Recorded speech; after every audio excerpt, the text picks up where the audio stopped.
Okay, everybody, we're going to get going. Welcome, welcome. It's so wonderful to see folks coming into our dialogue today, our webinar today, with Meg Wheatley. I am Suzanne St. John Crane, and I am CEO of American Leadership Forum Silicon Valley, and your part-time director of ALF National. And it is absolutely my pleasure to be here today and to be in community with you all. I want to thank our co-sponsors for today's event. This was an all hands on deck with our chapters contributing to bring you this event. So huge thank you to ALF Mountain Valley chapter, Bonnie Farah and the senior fellows there. ALF Oregon, Sarah Greenman, led by Sarah Greenman, who's on the call today. ALF Houston, Nori Angel, who's also our board chair for ALF National.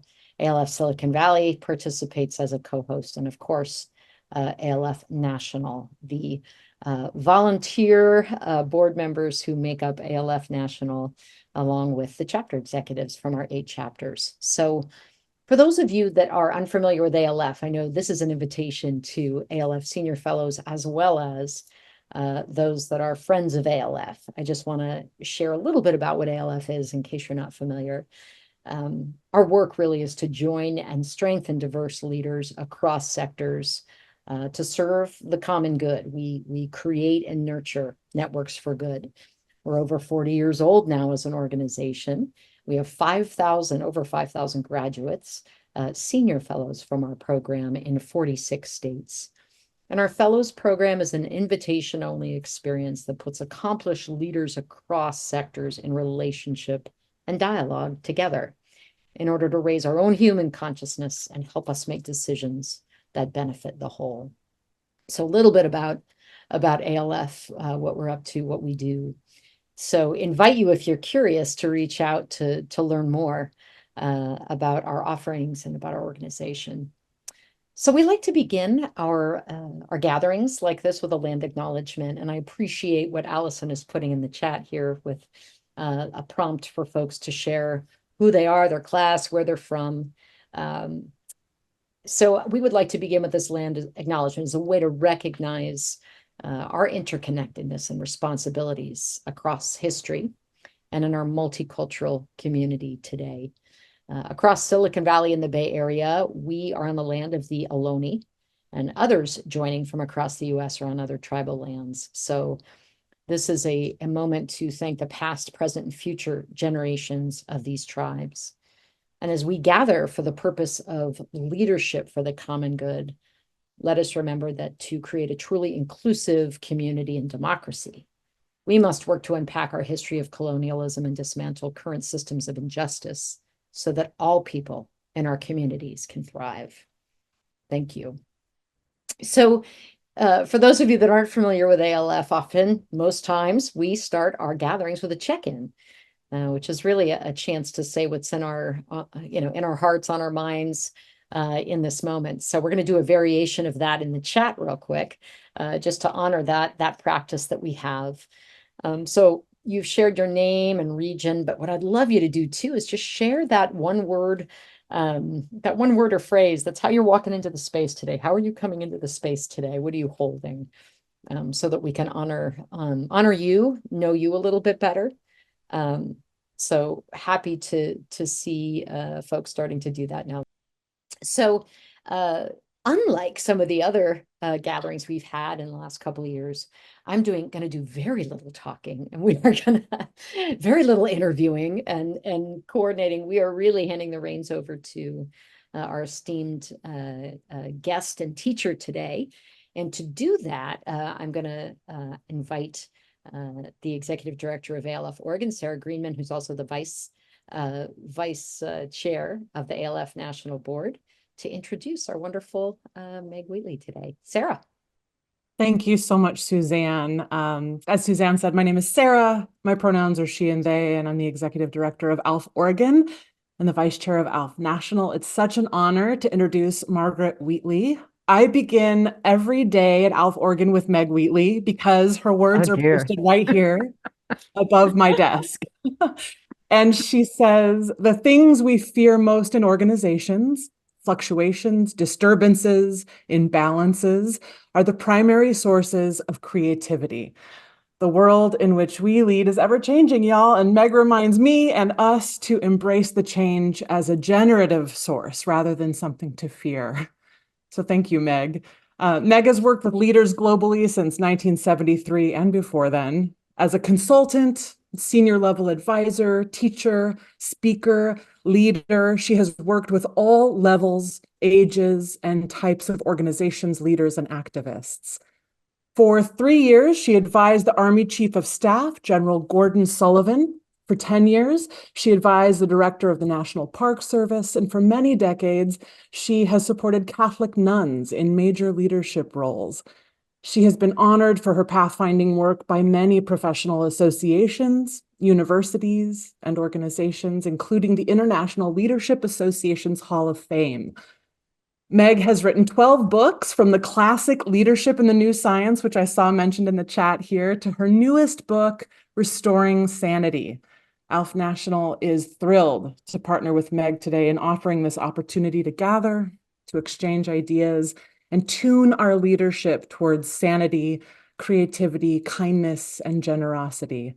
Meg Wheatley, thank you so much for spending this time with us today. The Zoom room is yours.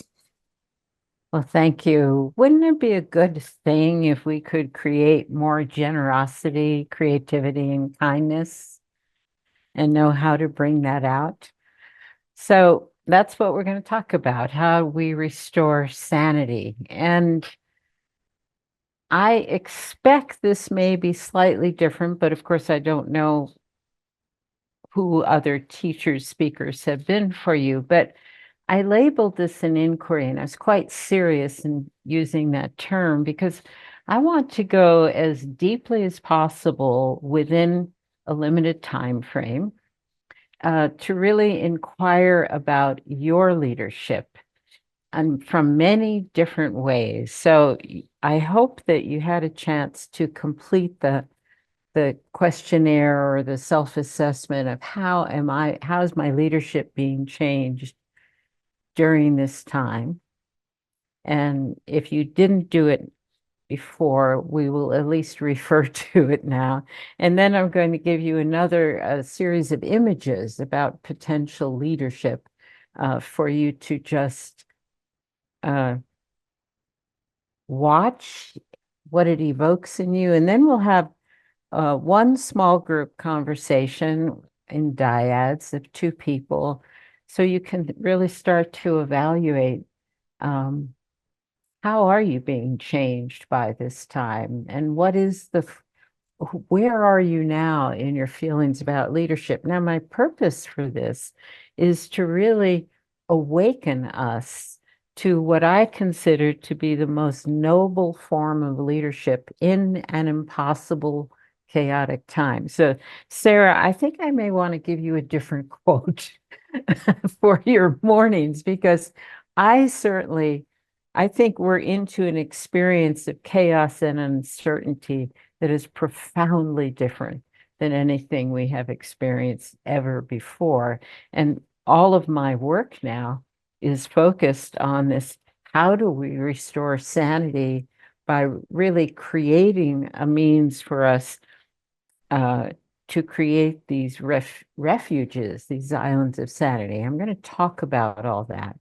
But I really intend or have the aspiration that for our time together and giving you opportunities to reflect on where you are and who you choose to be, that you will leave with a deeper commitment to this time and to use your power and influence for this time. I think leadership has the potential to be a very noble role, but as you would have read in the description, based on my 50 years of experience, and that's a rather shocking number, um, I've never seen leaders challenged as we are challenged now.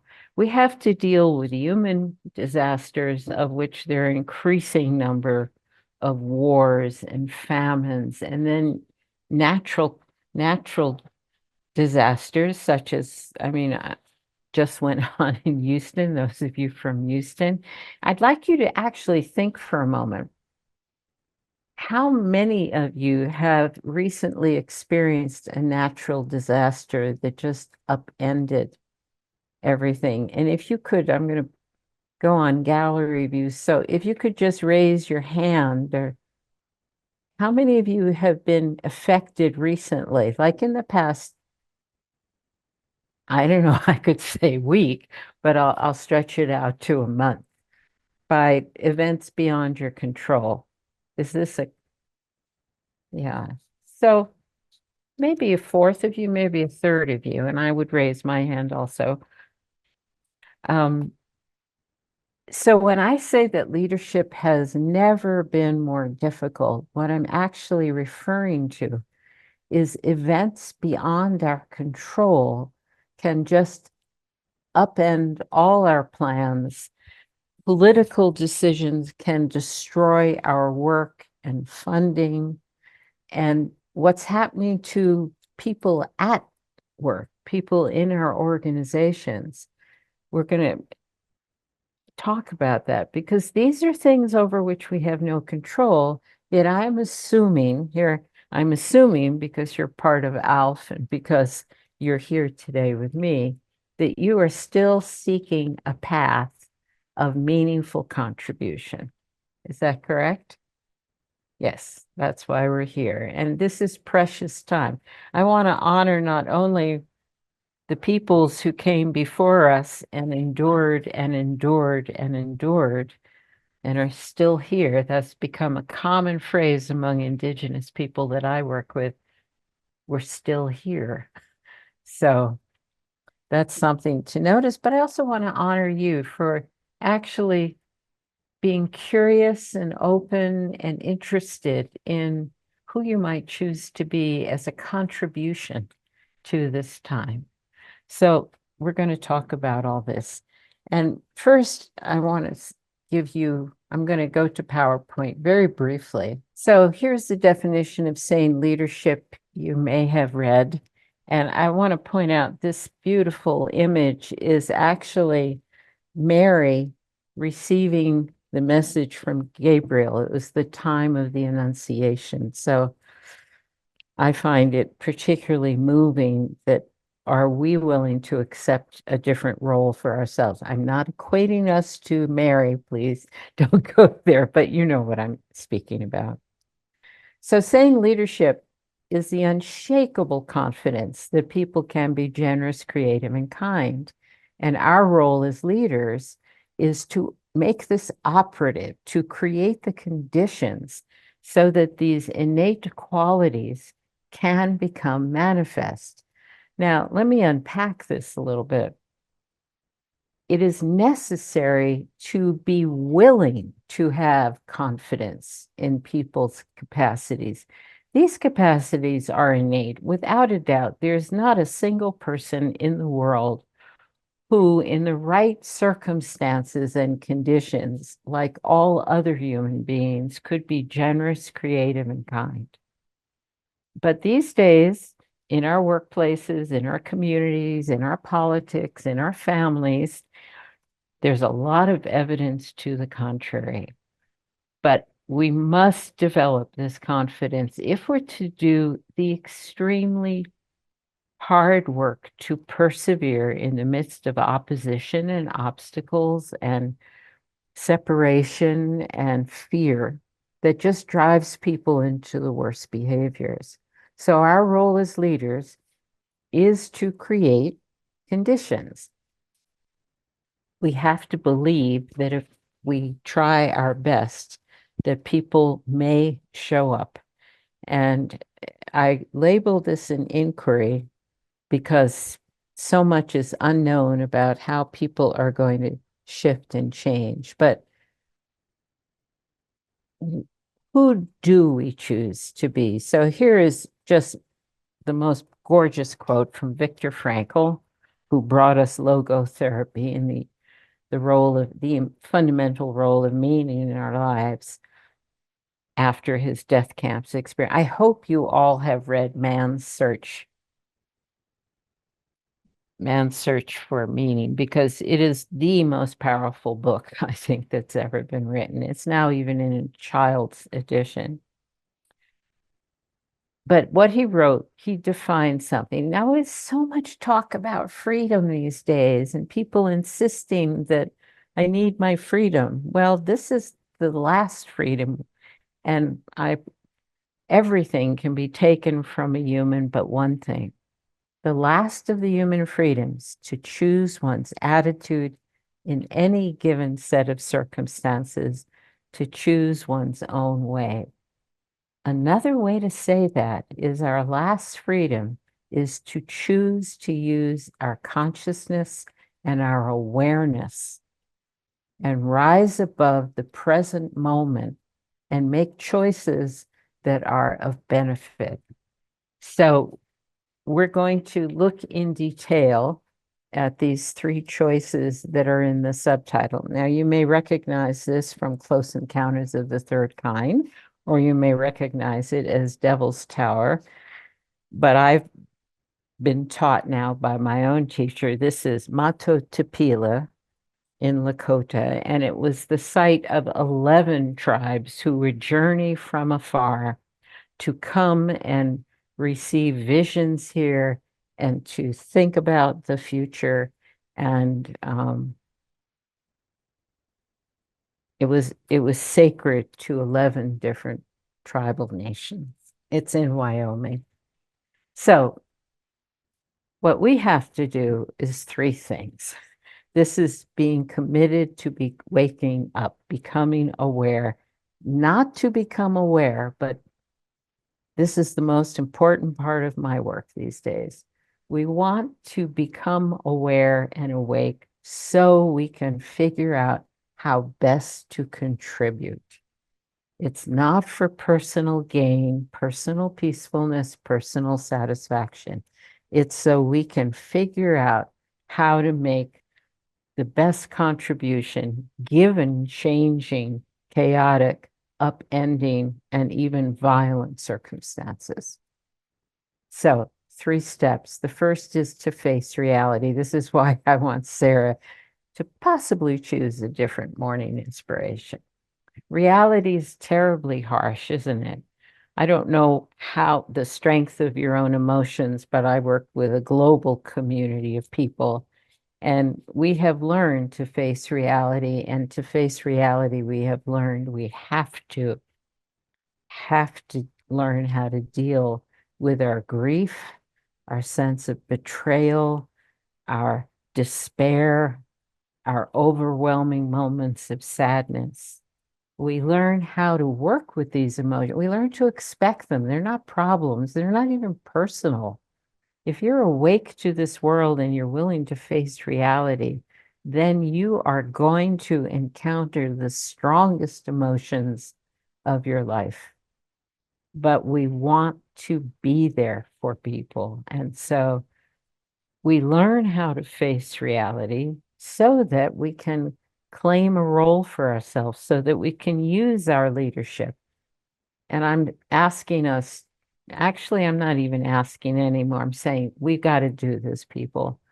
We need to claim a form of leadership that restores sanity, that brings out the best in people, but in smaller and smaller levels of scale. And so the work is to restore sanity. Now, I began my newest book, Restoring Sanity, with this quote from Marvin Weisbord. Marvin, this quote changed my work. I read it in Productive Workplaces by Weisbord, who is one of the great elders and gurus of organizational behavior, a dear friend of mine. Now, I think he's 99 and he's playing in a band of very old people. You could check that out. It's a lot of fun. He's a great jazz pianist. So, when I read this quote, it stopped me cold because I was doing the first part of it. What's wrong and how can I fix it? Think of all those times if you're a consultant, you went into an organization pre technology and you wrote on a flip chart and it was like, what's the problem here? You know, we're going to do an analysis. Maybe it's a system analysis. What's the problem here? And it was always focused on how can we fix it, right? So I was caught red-handed in that process. And then Marvin's next questions changed my work forever. What's possible here and who cares? That's what restoring sanity, the work of restoring sanity is. It's, well, before I go there, I want to say that this whole culture in every country now that is shifting to autocracy, it's because people still believe if they clamor loud enough, there is some leader out there who can fix it. We're still looking for saviors, for great leaders. And there actually isn't the right kind of leadership available. And all of these nations now are moving towards somebody promising to fix it and thereby disempowering people. I mean, we're willing to give up our power whenever we think somebody will take us out of our current pain. But you know, I have a long list now, increasingly long list of problems that cannot be solved. And at the top of that is climate, but that's another conversation. But leadership is in crisis everywhere. So my remedy or offering is, can we create islands of sanity? Islands of sanity is an experiment. It requires so much courage. It requires so much strong community, and it requires us to persevere for the long haul in all of this. But I do want to express the fact that I'm inviting everyone I'm working with now into what does it take? And do people have the perseverance and the willingness to really stay together to create an island of sanity? I define sanity as any and everything that creates possibility, that creates more life, that creates a future. And insanity is what we have now: destruction, aggression, death, and the loss of the future. One Australian writer, who I really loved his phrase, he said, "We are future eaters." We are future eaters. Well, that is so obvious now. He said that maybe 15 years ago. But it's an experiment to see, working with current conditions, working with our own inner development, and working with others and forming a community that is more together than ever before. That's the work. And it's, you know, I think I'm still known as a systems thinker, maybe. That was certainly the predominant thinking that I was introducing for decades. But now, because of what the system is, with these destructive dynamics that we cannot change. We cannot change. Now, if you want to know the basis of that statement, please read the book whose cover I just showed you, Who Do We Choose to Be? But we still want to create positive change where we can. And I use over and over, it's like my motto, the phrase from President Theodore Roosevelt, who said, "Do what you can, where you are, with what you have," to which I add, with the people in front of you. We can't wait for others. We can't wait for grand solutions. We are not going to pull out of this. That is so clear. So we're dealing with unstoppable dynamics, global problems that are simply unstoppable or unsolvable at this point. And if you're having a reaction to this, just let it sit with you, okay? You can educate yourself, because to not face reality means we're putting all of our energy into denying reality and still hoping for something good to happen. And I'm saying we are the good that can happen within our leadership sphere of influence, whether it's a team, a community, a function within an organization, or a floor, a ward on a hospital. This is where we can focus and have positive and meaningful outcomes by using our leadership to create these islands of sanity. Now, I'm going to talk more about islands of sanity after this, but now I just want to come. This is all about you. Only the first part is all about you. And then we'll talk about islands of sanity. But what did you discover if you did that pre-work that I asked you to do? And if you didn't do it, please go back and do it. I think you'll find it enormously helpful. But in that, I asked you to look at what were your past. I was asking you to do a trend analysis, not a quick snapshot, but a trend analysis, like a few years ago to now, or even a year ago to now, since things are changing so intensely and fast.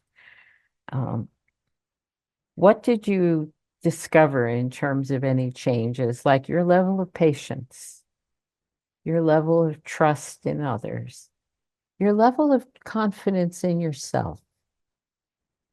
These are all ways that we are affected by circumstances beyond our control. And if we don't stop to notice, and I asked you to answer those questions with someone who cares about you. So this is the mirroring back to you, or just being in a great conversation with someone who cares about you. I also, in that little assessment, asked you to look at what are your greatest fears now? What keeps you up at night? It could be personal, it could be global, it could be for a friend or a loved one, but what is really distressing you? And then, how's meaning? Is your work as meaningful as it was? Or are you questioning anything that relates to meaning? Like, why am I putting up with this craziness? Or why do I have to deal with these idiots all the time? Or why am I getting sick? You know, this is showing up in our bodies everywhere. So that was one way to assess. And I will ask you to, when we're in your dyad, I will ask you to see what came out of that. Okay? And then the second evocation is, get ready, Richard. We're going to want to show the video in a moment. I'm trying to help you see yourself as a leader. So this questionnaire was the first thing. The second thing is this montage I put together of different evocations of leadership. Now, I find all of them evocative. That's why I put them together. They're all my photos because I have great fun with the camera. But I just want to, before we watch the video, and that's 4 minutes. It runs twice. And I just would love you to just sit and not think for those 4 minutes and just let these images flood over you. Some will attract you, some will say, oh my God, why'd she put that up there? But it's meant to evoke. It's not meant to answer or describe. It's nothing in the analytic brain that I'm seeking for. And so why don't we, why are you all sitting back? Are you relaxed now? Okay. Then we'll watch this.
So partly that was my family album.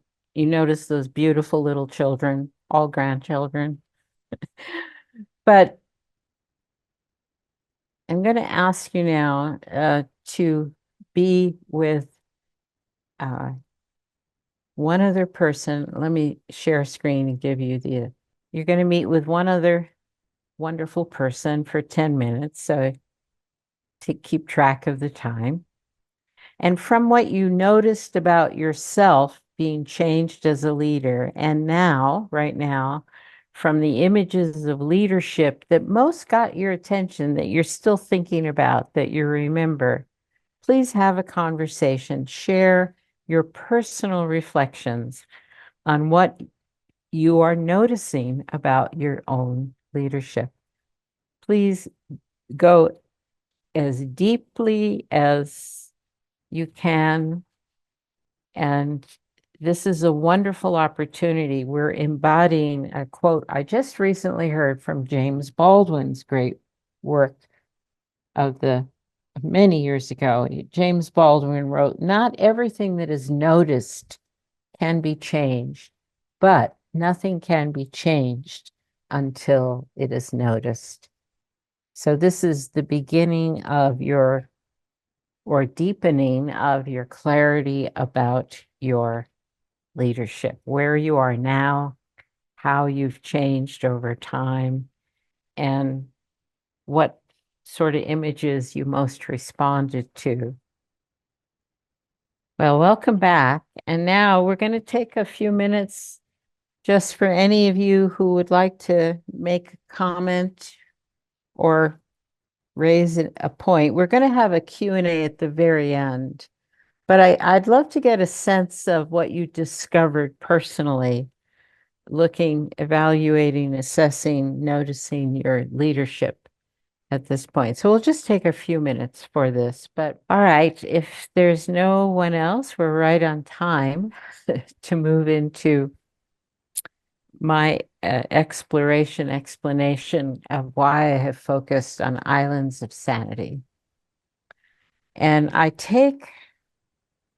well, before I do that, please remember whatever issue awareness, clarity came up for you in this, and give it more thought. Talk to more people, and now you'll get the post-work questionnaire if you didn't get it earlier, and that will, I think, be even more useful at this point for you, now that we've stirred the pot of awareness and gotten you to think about your own leadership.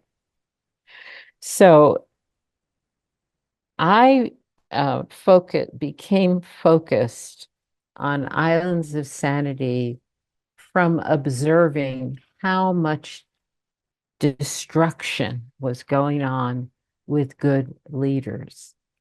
So what you just presented, Ashley, I know of very senior leaders who were just pushed aside and told, you know, we don't want you here anymore. Because we're in this period when these outer dynamics, which I describe as using the island imagery, and I don't want to sound like Survivor, but we're in the midst of a very dangerous, powerful, unstoppable sea of dynamics, like increased aggression, increased separation, increased tribalism, increased screaming at one another. So the rising tide of anger, the rising tide of aggression, it's everywhere in the world. And you could validate this. When was the last time you're out in public and you barely do anything and a person turns on you in great anger? Or a meeting just disrupts because someone hijacked it with their own issue and they're intensely angry about it. So these are not dynamics we caused and we can't change them. So when I said that at the start, we're dealing with an outer world that is so destructive of even good leaders are being can no longer do what they know works. So you could be thinking about any of the tools, techniques, approaches, identities you've assumed as a leader, which I assume is all empowerment and people focus because you're part of ALF. Joe Jaworski and I were great colleagues in the 90s.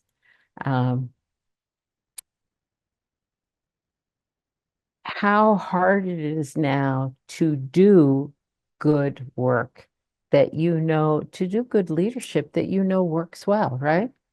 I think we do know how to empower people. I think you do know how to do participative leadership.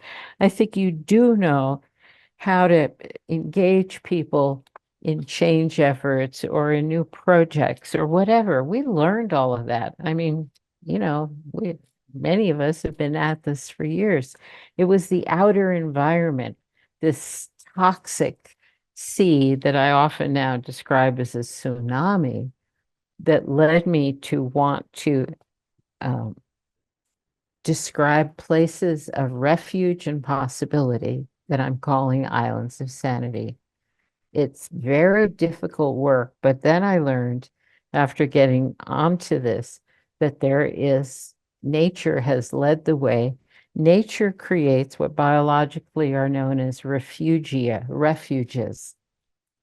And these are places like after a volcanic eruption in the lava, or after a forest fire in a tree stump, or after some great flood, and then there's still plants alive underneath. These are places where life is protected to continue, with the possibility, but not the promise, that once things calm down and things are regenerating, that these little islands of refuge of life will be able then to spread more life.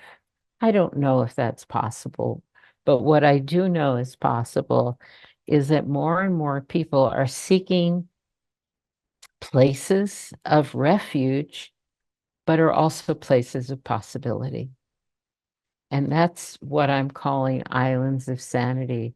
because we can no longer just be out swimming in this toxic tsunami-like sea and think we're going to survive.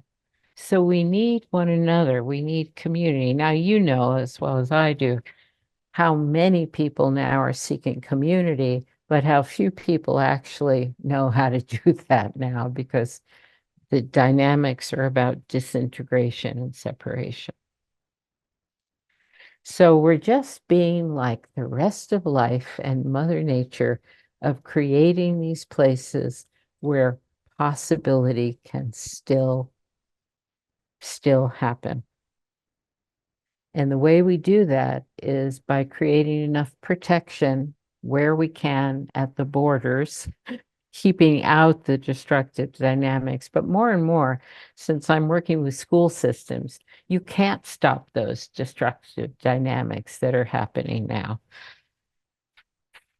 forcing themselves upon school and terrorizing teachers over what they teach, and banning books, and angry parents, and now an intention to destroy public education with school vouchers. So what I've understood and have now observed some great models is you focus on a core shared identity. This goes back to my old work on how you create a healthy self-organizing system.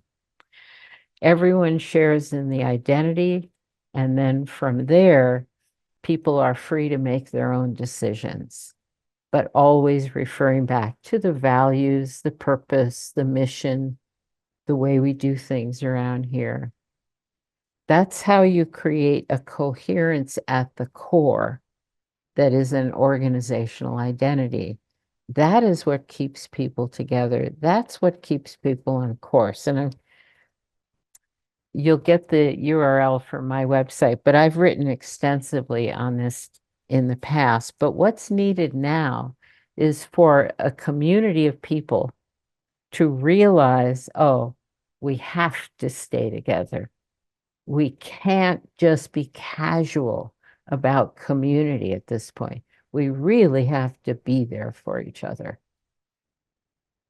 And that's the experiment, because I don't know how much that is possible, or I do know examples, and it's taken some work to create this wonderful, healthy, meaningful identity where we agree to support and be with one another and not get into so much conflict, not blaming one another, not succumbing to these dynamics of separation that are everywhere now. So creating a core identity and people's conscious commitment to stay together are critical aspects. And then the other huge thing for me that I've noticed now is that in bringing out people's full humanity, getting us out of the amygdala and back into the frontal lobes for a start, where we can think and dream and care and vision, we have to first create a supportive, calming place. When you start a meeting, make it as welcoming and hospitable as possible. Take time at the start of any meeting. Just have a minute of silence. It will drive some people crazy, but just take a minute of silence. Or I worked with a DuPont chemical plant in West Virginia, that started with poetry that they all contributed to. Your first task as a leader in any situation is to calm people down, get them out of their fear-based reptilian brain and shift it into, this feels good to be together. And in that quiet, in that reduction of fear, we become human beings being fully human. And that's what we need from each other. And I'll just say one other thing about this, which is the critical need, as I observe it now everywhere, is not to take the issue of diversity, inclusion, and equity and belonging, to not take that as separate preparation for whether or how we can work together. I've had the experience now for at least 35 years. Put work, put the task, put the issue that everyone feels is important in the center. And then as we work together, we discover, well, we discover respect, we value difference. It all comes quite naturally because we're all contributing to the work at hand. Now, I am just giving you a preview of this, right? This book is my first and probably my only practice manual. This is how to create an island of sanity, how to develop your faith in people, how to overcome opposition. What do you do when something goes wrong? What do you do personally when you're attacked as a leader? I put everything I know in this little book, and these are practices that work, and they're all from my experience. So that's, I can't offer much more in a few minutes. I can't offer anything more but to attract you to this dear little book that just it wanted to be a book of practices, and I willingly put together what I know and what I've learned from all these years of being with people and organizations. So that's that. So don't ask me any questions in the upcoming Q&A about, well, how do I do this? Or could you suggest something? So I gave you some of the key points that go into creating a healthy, conscious community that I'm calling an island of sanity. Absolute knowing we have to be together, clear shared identity that, and using processes that bring out, that put work at the center and use diversity and rely on inclusion, and of course are equal in the practices as we do them, as the only way to create possibility and meaning for people at this time. So I do want to say one more, share one more of these two practices. You already saw the slide, and then we'll have a Q&A for a period of time, which I'm really looking forward to. These are both practices to restore your sanity, to give you more access to your generosity and your creativity and your kindness, knowing that we are living in this truly hostile environment where it's so easy to get triggered. It's so easy to feel despair or discouragement. It's so easy to want to leave the scene of action and just go find a better job or just retire early or whatever. And I'm, as I said at the very beginning, I'm only focused in creating the conditions so we can continue to contribute to this time. This time needs brave, courageous, insightful, compassionate leaders. So, two simple practices that shift us from this high level of reactivity to being responsive. And of course, that's the whole path from the amygdala, which just lights up with aggression when we feel under threat, to responsive behaviors, which are only possible if we're engaging our full human brains. So the first practice is called the power of the pause.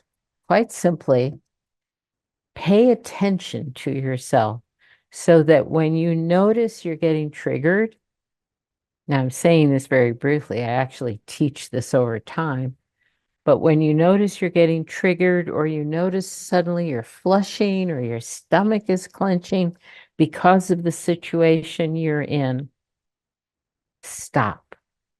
withdraw. I always used to go to the ladies' room or just sit back from in my chair and just calm down, Wheatley. Just calm down, get centered again. So you have to notice the warning signs in your body, and then you have to make a commitment to just get quiet. It can be a minute. If it's a really difficult situation, maybe you need a day of pausing from it or even longer. But this is you taking responsibility for your reactions because you want to behave intelligently from a responsive, responsible position. These practices are in the book, of course. The second one is just like these bears, we all must have regular times to reflect. Now, I know you know this. I know this has been covered in your training, right? But what's happened to it? Are you starting the morning with prayer or meditation or just doing something that calms you down? Maybe turning off the radio in your car or not listening to anything, any podcast, just being quiet or going for a walk and not listening to an audiobook or any distraction, but just being present. These are all extremely important. But then there are regular times, that's a daily practice I just referred to, but there are times, I think like once a week at this point, but at least once a month when you personally and your team need to just stop and notice, how are we doing? What did we do this month that we're proud of? What did we do this month that we're sorry for? Which of our values was most important this month? Which of our values or principles got us into a lot of trouble because we didn't do it well this month? Like we just did, taking a brief moment of reflection, you can't notice how you are being changed, and you can't notice your successes, and you can't deal with failures unless you are together as in a regular reflective process. I've been saying this for 25 years, and I know you learned it. So the question is, you got to do it because our goal is to see clearly so we can act wisely.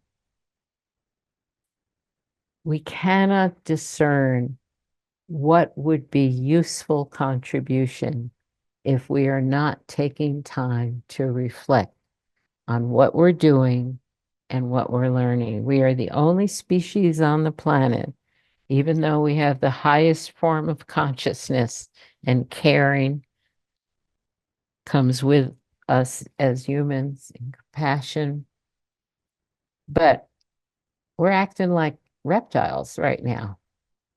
And so it's an absolute necessity if you're going to find your path of contribution to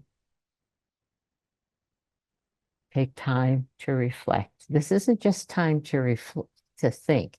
It's time to actually be with all of your emotions, your reactions, your responses, tuning into me and how I'm doing, and then tuning in as a team in ways that reinforce the shared identity. So before we go to Q&A, I want to give you two questions, also in the book. I'm pushing the book because I know how valuable it is if you're interested in restoring sanity. I teach people who are in my Warrior for the Human Spirit training program to go into the world and always be asking these two questions. What's needed here? So to ask that question, we try and see more, see past our filters to really take in more of the scene and more of the people and more of the dynamics So first we want to understand. We want to understand and see as clearly as we can what's going on here. And then we can ask, what's needed? Not what am I passionate about, but what's needed here? And then the second question is just as important, which is, am I the right person to contribute to this need? I identify the need. That's pretty simple these days. But then I have to see, am I in a stable enough position? Am I healthy enough?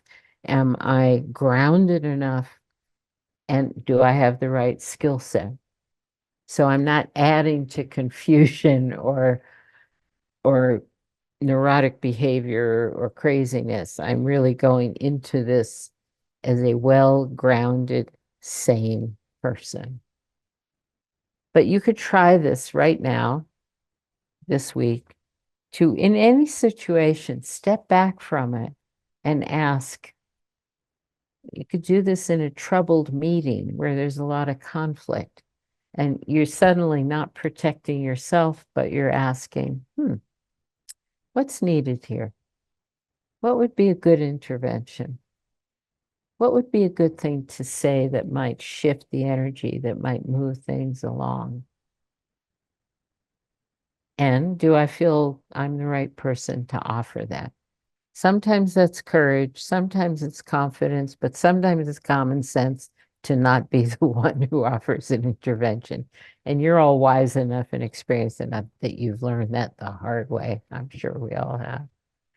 So take these questions. What's needed here? And am I the right person to contribute? And just see where it takes you. But the first question requires more clear seeing past our reactivity, past our emotions, and just get calm enough to look around and say, what's needed here? Meg, thank you so much for sharing your time with us today. In closing, I just want to share with you that we've got a survey, I think, that we're putting in the chat here, or sorry, on a slide here pretty quick. Hopefully you will fill that out so that it can help inform future events that we do here at ALF. And I will share with you that we hope to have some dialogue training or retraining refresh as we move into even the hotter political season that is upon us here in 2024. We also at ALF National look forward to having a gathering, an ALF National gathering in January or February of 2025 post-election. And so we can be together as humans and get practice in understanding how we move forward as community and as a country. And so next, I just want to send big gratitude to staff, to the ALF Silicon Valley staff, and to my to Nori, to Sarah, and to our co-sponsors for today's event, ALF Mountain Valley, Houston, ALF Silicon Valley, and ALF Oregon. Super grateful for you all stepping up to make this event today possible.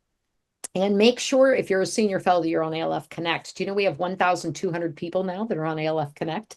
That tool that allows us to meet each other across chapters and chat and post and be in community, leverage the power of this amazing 5,000 plus person network.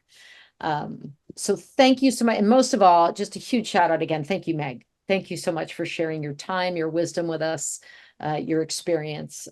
We will be sharing this video and this recording with the rest of the network, so many will benefit. So with that, I wish you all a wonderful rest of your week, and hopefully you've got some things to take with you today to inspire you and build your island of sanity. Thank you so much.